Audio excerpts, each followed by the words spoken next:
करके त्याग मतलब घर त्यागना नहीं, रुपया त्यागना नहीं, बेटे बेटी को ऐसे धंधा करते हैं पर किसी में आसक्ति आकर्षण नहीं है।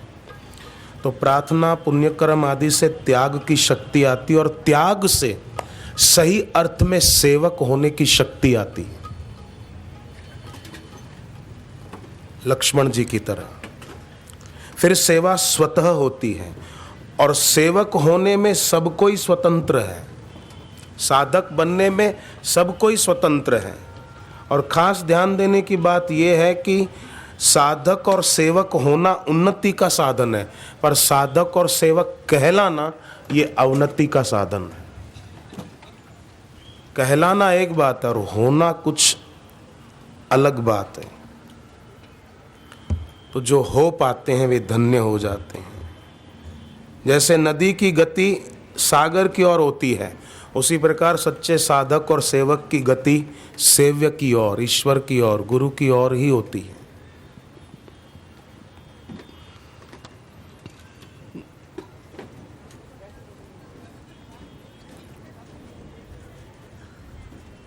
साधक की साधना ज्यों ज्यों बढ़ती जाती है त्यों त्यों, जैसे आग प्रज्वलित होती है तो लकड़ी अग्नि बनती जाती है, ज्यों ज्यों आग प्रज्वलित होती है लकड़ी त्यों त्यों अग्नि बनती जाती है। उसी प्रकार सेवा साधना ज्यों ज्यों प्रबल होती जाती है त्यों त्यों सेवक की सत्ता सेव्य से अभिन्न होती जाती है। फिर ऐसा नहीं लगेगा कि मेरे गुरुदेव मुझसे दूर हैं या मैं उनसे दूर हूं।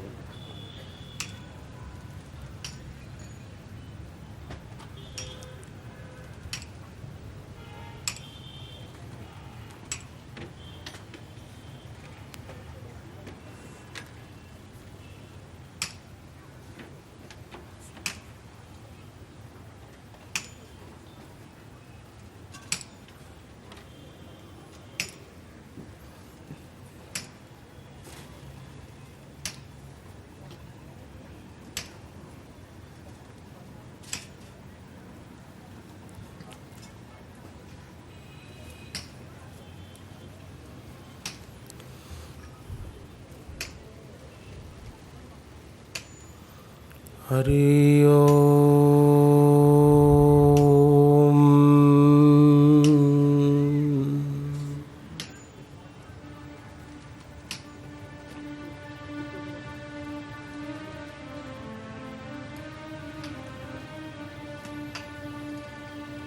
हरि ओम।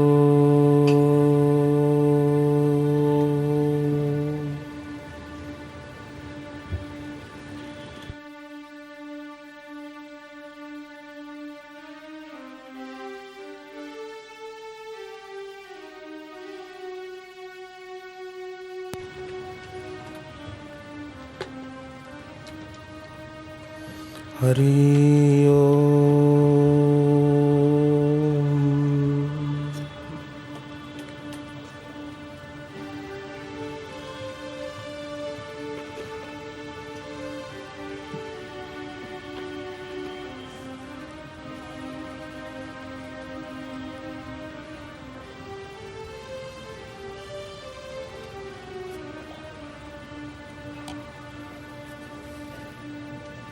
हरि ओम।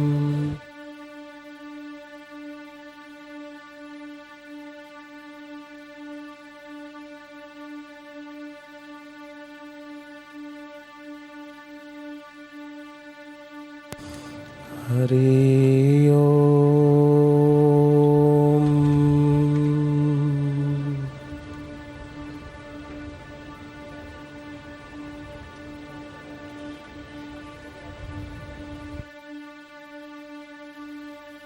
ओम नमो भगवते वासुदेवाय। पीछे जो बहनें आ रही हैं उनसे प्रार्थना है वो जहाँ भगवत वो हम भी उच्चारण करें। हरि ओम।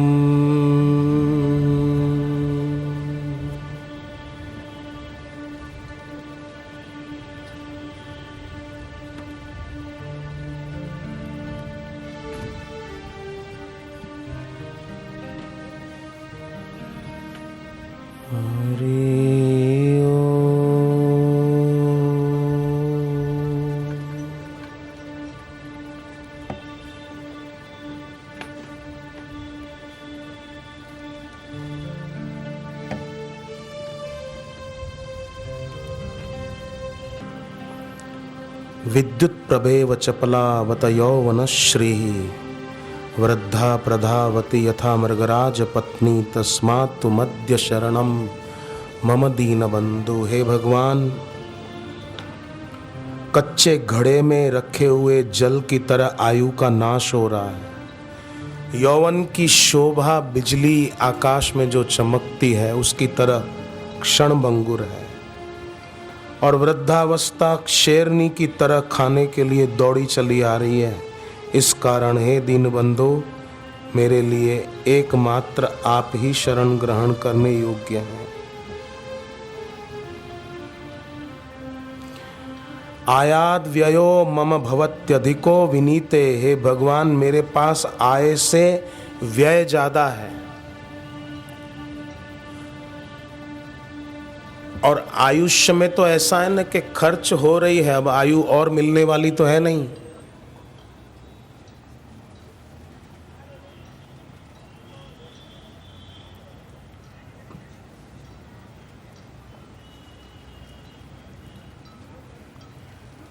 ब्रह्मानंद जी प्रार्थना कर रहे हैं कि प्रभु आयाद व्ययो मम भवत्यधिको विनीते, आय से व्यय ज्यादा है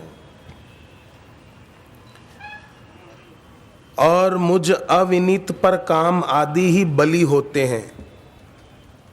संसार के क्रोध आदि विकार, शम माने वासना मुक्त मन, वो तो निर्बल बना रहता है। मेरे अंदर शम बलवान नहीं है।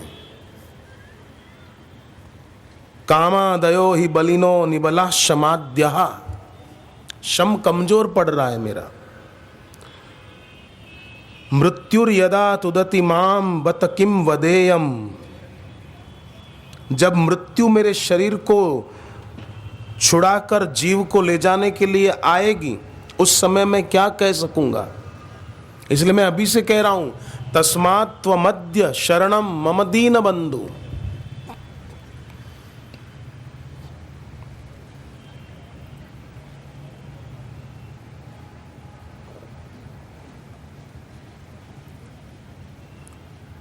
हे गुरुवर, आप ही उलझनों को मिटाकर हमारी उलझनों को सुलझा देते हो। बाकी संसार में तो उलझाने वाले ही ज्यादा हैं।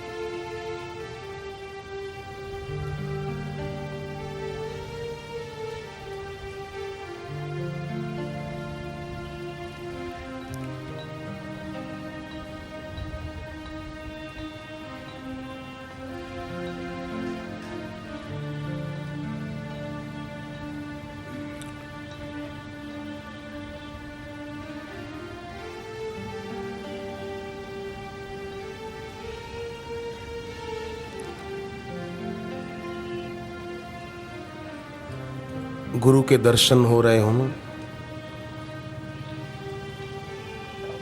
उस समय सीता जी की तरह, सीता जी ने पहली बार राम जी के दर्शन किए तो लोचन मग राम ही उर आनी, आंखों के रास्ते सीता जी राम जी को अपने भीतर ले गए। शिष्य भी आंखों के रास्ते अपने गुरु को अपने भीतर ले जाए।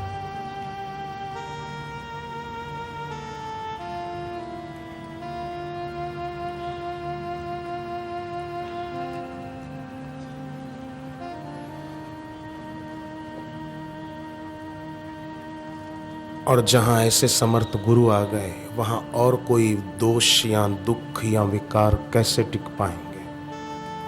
जैसे भगवान राम आए तो खर, दूषण और त्रिशिरा को नष्ट होना पड़ा। खर माना दुष्ट स्वभाव, दूषण माना दोष देखने की वृत्ति।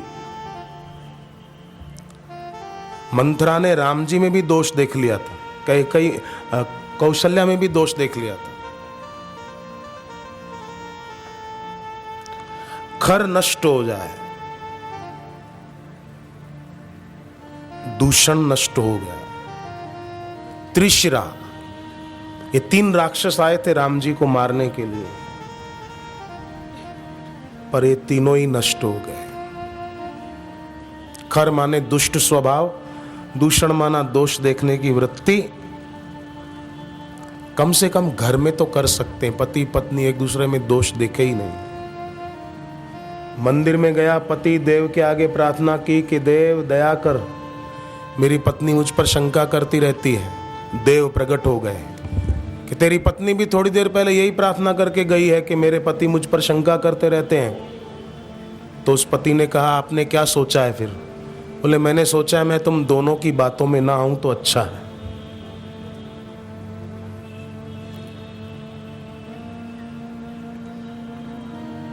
तो जहां भीतर गुरु आ गए वहां ये टिक नहीं सकेंगे। खर, दूषण, त्रिशिरा।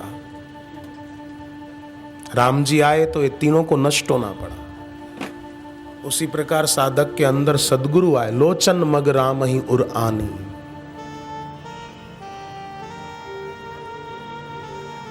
सीता जी ने फिर आंख बंद कर ली। ब्रह्मानंद जी प्रार्थना करते हैं, तप तम तपो नहीं कदापि मये वतन्वा। हे भगवान, मैंने अपने जीवन में कोई तपस्या नहीं की है।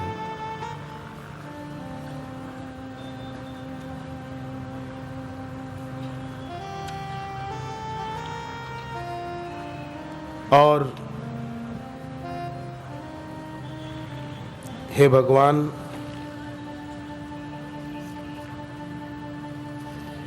मेरे अंदर साधना का बल भी नहीं है। सदा असत्य भाषण में लगे रहकर मैंने वाणी से भी तप नहीं किया, मन से भी तप नहीं किया है। इसलिए हे दीनबंधु, मैं अब आपकी शरण में। अष्टकम का पाठ कभी तो किया ही होगा, किया है ना? जिन्होंने कभी नहीं किया, नहीं सुना, वो हाथ ऊपर करें। कई लोग हैं, धन्यवाद। गुरु अष्टकम में है 2, हर पंक्ति में 12 अक्षर हैं। शरीरम 3, स्वरूपम 3, 6 हो गए। तथा 2, 8, वा 9, कलत्रम कितने हुए? 12 हुए। यशस चारु चित्रम, गिनते जाना। धनम मेरु तुल्यम, 12 हो गए। इस प्रकार हर पंक्ति में 12 अक्षर हैं। हर बंद में 4 लाइनों का एक बंद।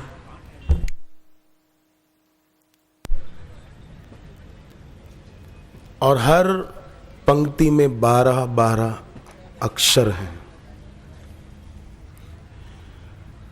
तो ये 12 अक्षर की एक पंक्ति गुरु अष्टकम की, ये अगर हम सभी सत्संगी साधकों के जीवन में आ जाए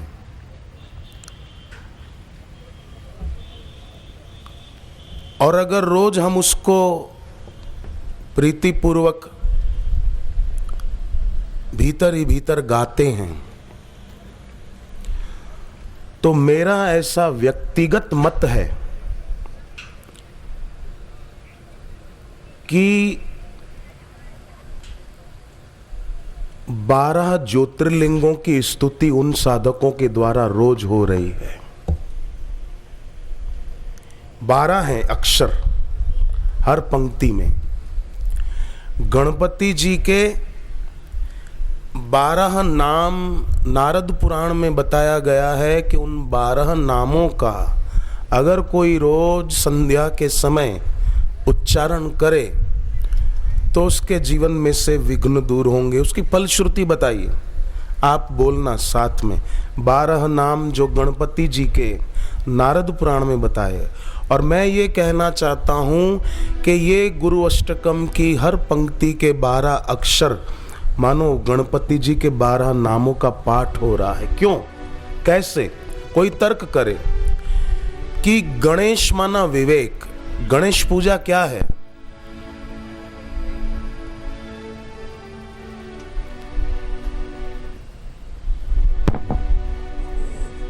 गणेश पूजा क्या है? गणपति जी की मूर्ति रखना और उसके आगे मोदक रख देना, दीप जला देना, या गुड़ वाले पानी से गणपति जी को स्नान करा देना, ये बाह्य पूजा है। पर गणेश पूजा सच्ची ये है कि व्यक्ति विवेकी होकर के जीवन जिए। वो व्यक्ति हर पल गणपति जी की पूजा कर रहा है। और गणेश भगवान विघ्नहर्ता देव हैं, जो विवेकी होकर जीवन जी रहा है। विवेक सत्संग का बेटा है और सत्संग सद्गुरु देते। जैसे शिव जी का बेटा है, शिव जी के सुपुत्र हैं गणपति भगवान।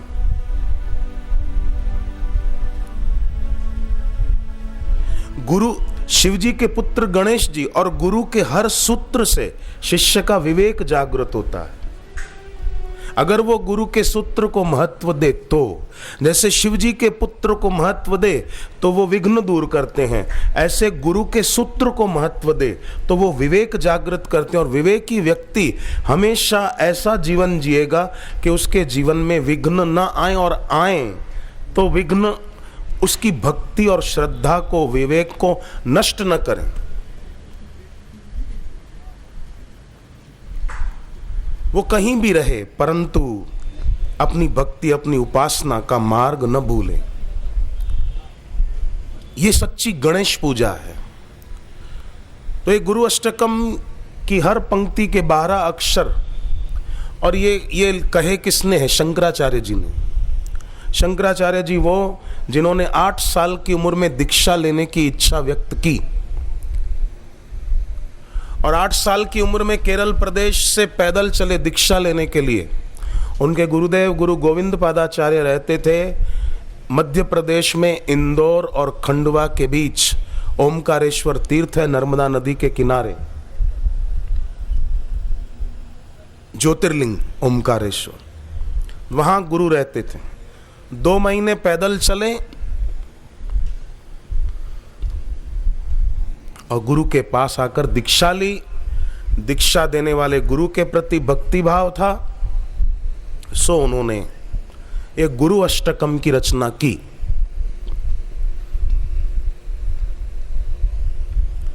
और इस गुरु अष्टकम में शंकराचार्य जी ने बार बार यही कहा है कि दुनिया की हर चीज व्यक्ति को मिल जाए, परंतु वो चीज छूटने वाली होगी।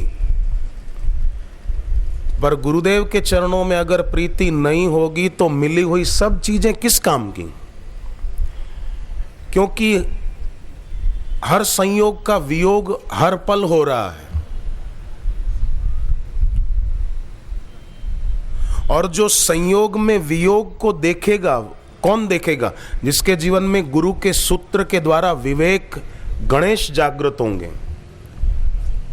वो संयोग की इच्छा नहीं करेगा कि मेरे इससे मिलूं, मैं इससे मिलूं, मैं इससे बात करूं, मैं आइसक्रीम खाऊं तो मज़ा आए, मैं रबड़ी खाऊं तो मज़ा आए, मैं फ्लेवर्ड मिल्क पीऊं तो मज़ा आए, मैं कॉफ़ी पीऊं तो मज़ा आए। कॉफ़ी भी फिर आजकल फैशन है, कोल्ड कॉफ़ी पीऊं तो मज़ा आए। एक पति पत्नी कॉफ़ी पीने गए तो लिखा था गरम कॉफ़ी 10 रुपए और कोल्ड कॉफ़ी 15 रुपए। उन्होंने कहा भाई हमको तो गरम कॉफ़ी दो, 10 रुपए। कॉफ़ी ली, पत्नी ने कहा बहुत गरम है। पति बोला जल्दी पी ले पागल, नहीं तो 15 रुपए देने पड़ेंगे। लिखा है ठंडी कॉफ़ी 15 रुपए, गरम 10 रुपए, जल्दी पी, ठंडी होने से पहले पी जा। तो विवेक नहीं है, गणेश जी नहीं है।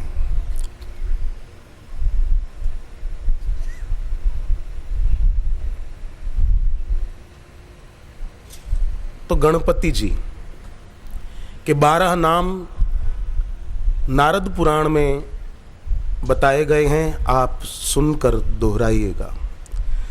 प्रणम्य शिरसा देवं प्रणम्य शीर्षा देवं गौरीपुत्रं विनायकं गौरीपुत्रं विनायकं भक्तावासं स्मरेन् नित्यं भक्तावासं स्मरेन् नित्यम् आयु कामार्थ सिद्धये आयु कामार्थ सिद्धये प्रथमं वक्रतुंडं च प्रथमं वक्रतुंडं च अब ये नाम शुरू हो रहे हैं 12। प्रथमं वक्रतुंडं च प्रथमं वक्रतुंडं च एकदन्तं द्वितीयकम् एकदन्तं द्वितीयकं तृतीयं कृष्णपिङ्गाक्षं तृतीयं कृष्णपिङ्गाक्षं गजवक्त्रं चतुर्थकम् गजवक्त्रं चतुर्थकं लम्बोदरं पञ्चमं च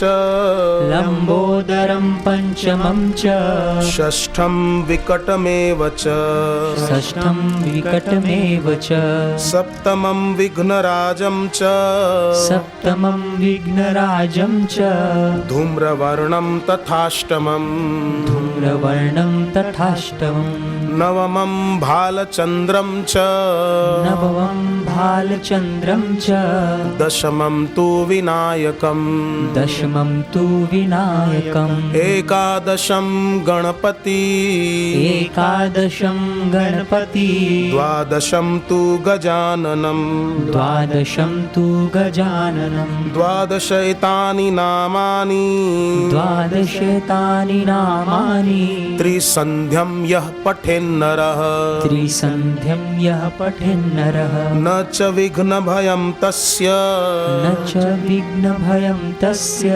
सर्वसिद्धिकरं प्रभो सर्वसिद्धिकरं प्रभु विद्यार्थी लभते विद्या विद्यार्थी लभते विद्या धनार्थी लभते धनम् धनार्थी लभते धनं पुत्रार्थी लभते पुत्रान् पुत्रार्थी लभते पुत्रान् मोक्षार्थी लभते गतिम् मोक्षार्थी लभते गतिं जपेत् गणपति स्तोत्रम् जपेत् गणपति स्तोत्रम् षड्भिर्मासै फलं लभेत् षड्भिर्मासे फलं लभेत् संवत्सरेण सिद्धिं च संवत्सरेण सिद्धिं च लभते नात्र संशयः लभते नात्र संशयः।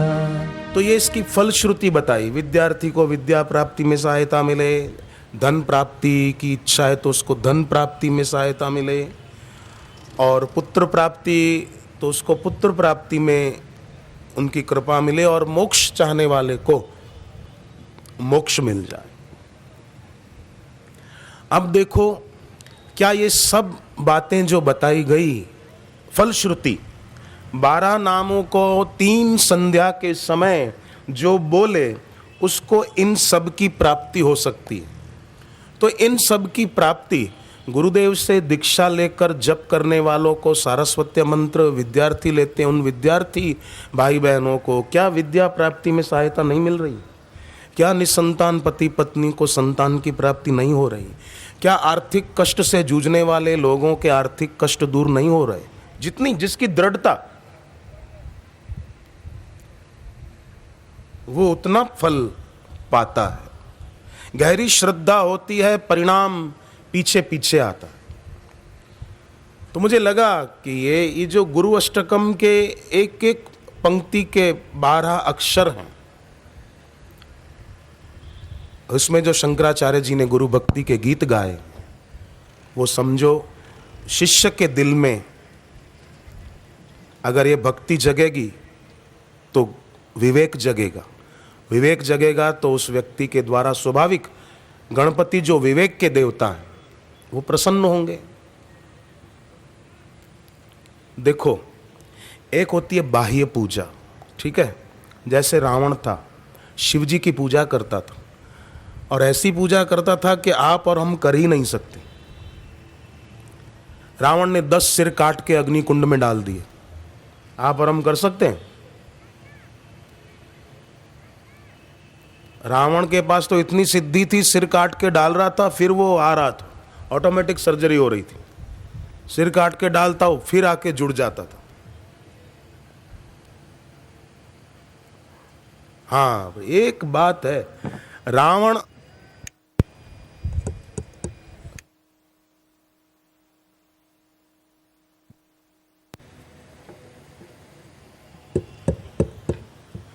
रावण 10 मुंह से इतना नहीं बोलता था जितना आज लोग एक मुंह से बोलते।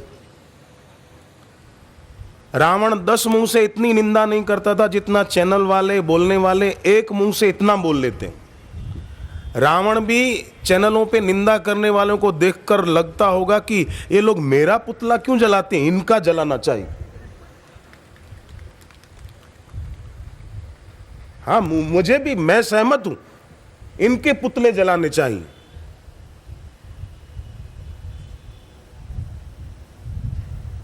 बाकी रावण तो जब खरदूषण को राम जी ने मार डाला और शूर्पणखा ने रावण को यह बात बताई कि तुम्हारे मौसेरे भाई खरदूषण और त्रिशिरा राम जी के द्वारा मार दिए गए हैं, तब रात को रावण को नींद नहीं आ रही थी और लेटे हुए, करवटें बदलते हुए रावण सोच रहा है। क्या सोच रहा है? खरदूषण मौसम बलवंता, तिनहि को मारहि बिनु भगवंता। खरदूषण को मारने वाला भगवान के सिवाय और कोई हो ही नहीं सकता, और अगर वो साक्षात ईश्वर हैं जिन्होंने खरदूषण को मार डाला, तो मैं जाकर उनकी पत्नी सीता का अपहरण करके ले आऊं, ताकि दुश्मनी हो जाएगी और वो आकर मेरे को मार डालेंगे, मेरा ये तामसी शरीर छूट जाएगा, मैं फिर से अच्छा शरीर धारण करके भगवान का भजन कर सकूंगा, क्योंकि हो ही भजन नहीं तामस देहा, इस तामसी शरीर से भजन नहीं हो सकता। ये रावण सोच रहा था। क्या आजकल के चैनल वाले जो निंदा करते हैं वो कभी रात को लेटे हुए ऐसा सोचते हैं कि हो ही भजन नहीं तामस देहा? तो इनसे तो रावण ज्यादा अच्छा आदमी माना जाए। तो सोचो पुतले किसके जलने चाहिए?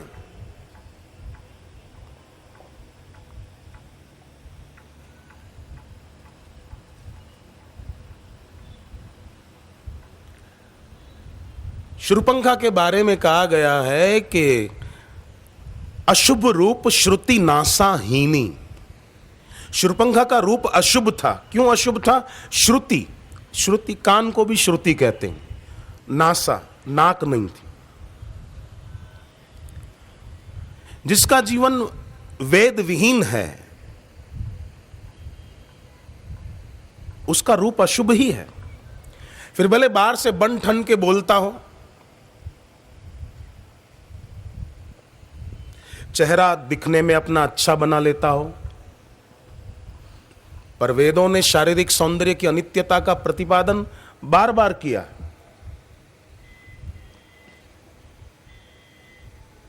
शूर्पणखा की तरह चालाकी से बोलना समझदारी नहीं है।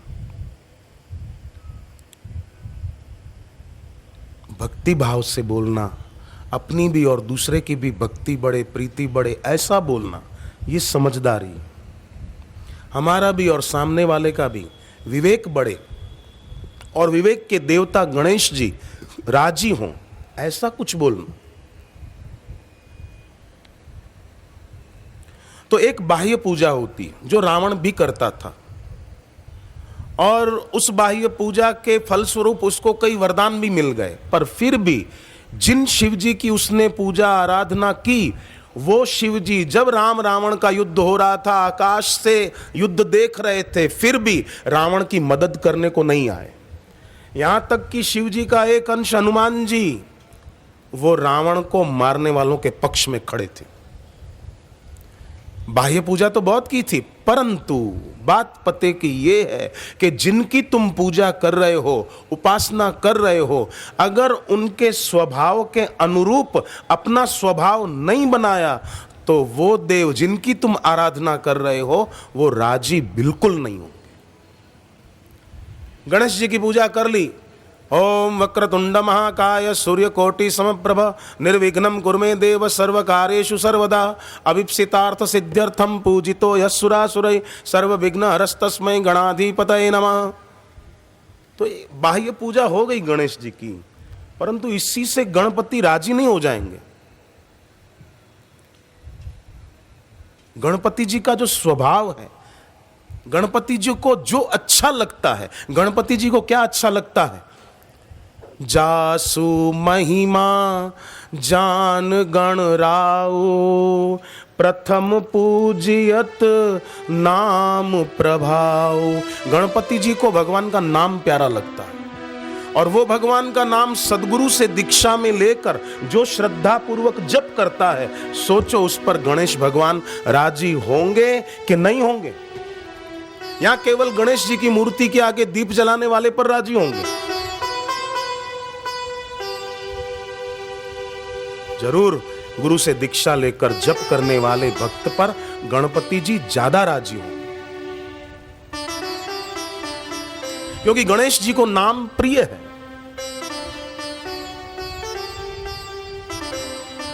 गणेश जी को विद्या प्रिय है, और गणेश जी विद्या के सागर हैं।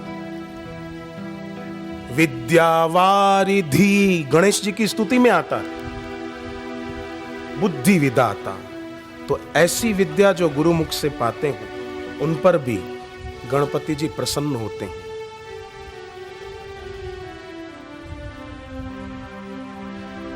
पूज्य बापू पधार रहे हैं, हम गुरुदेव के दर्शन और आशीर्वचन का लाभ लें। ओम नमो भगवते वासु